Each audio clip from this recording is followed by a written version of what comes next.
White Snow, Bright Snow by Alvin Tresselt, illustrated by Roger DeVoisin.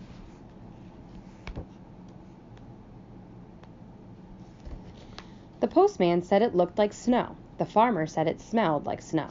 The policeman said it felt like snow. And his wife said her big toe hurt, and that always meant snow. Even the rabbits knew it and scurried around in the dead leaves, while the children watched the low gray sky, waiting for the first snowflake to fall. Then, just when no one was looking, it came. 1 flake, 2 flakes, 5, 8, 10, and suddenly the air was filled with soft, powdery snowflakes, whispering quietly as they sifted down. The postman put on his rubbers.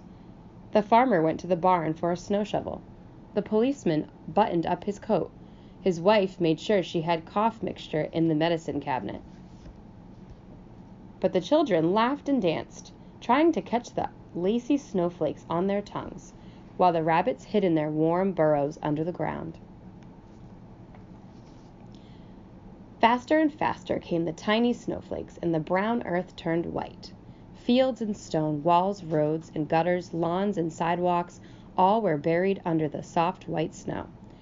It covered the roofs of houses and piled on top of chimneys. It filled the cold tree branches with great white blossoms. And when night came, icy cold snowflakes sparkled in the light of the street lamps. The postman slipped and fell into a snowbank. The farmer dug a path from his house to the barn. The policeman got his feet wet and had to soak them in a tub of hot water.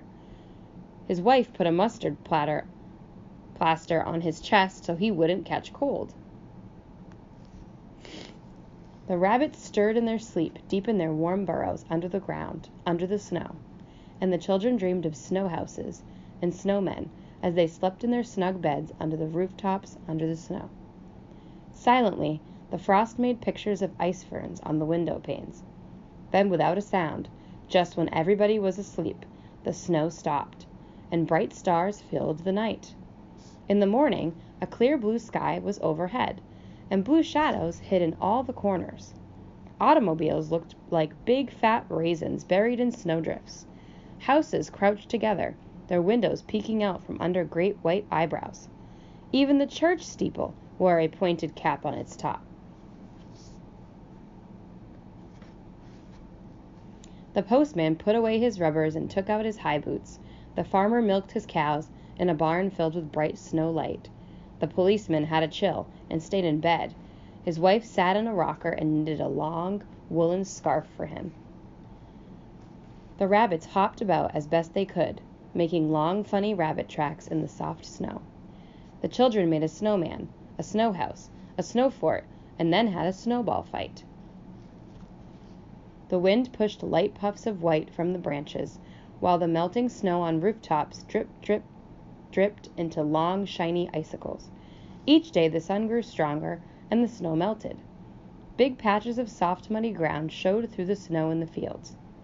The sound of dripping, running water and the smell of wet brown earth filled the warm air. Now the branches were bare again, and gray pussy willows pushed out of their brown shells.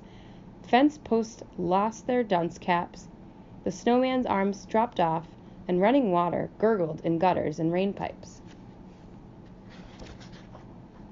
The postman slowly delivered his mail so he could enjoy the bright sunshine. The farmer led his cows out in the barnyard for the first time since winter began. The policeman's cold was better, and he swung his club in the air as he walked in the park. His wife dug around under the lilac bush, looking for the snowdrops and crocuses that grew there, while the rabbits spent all their time hopping about in the warm world above the ground. And the children watched for the first robin to tell them spring had really come.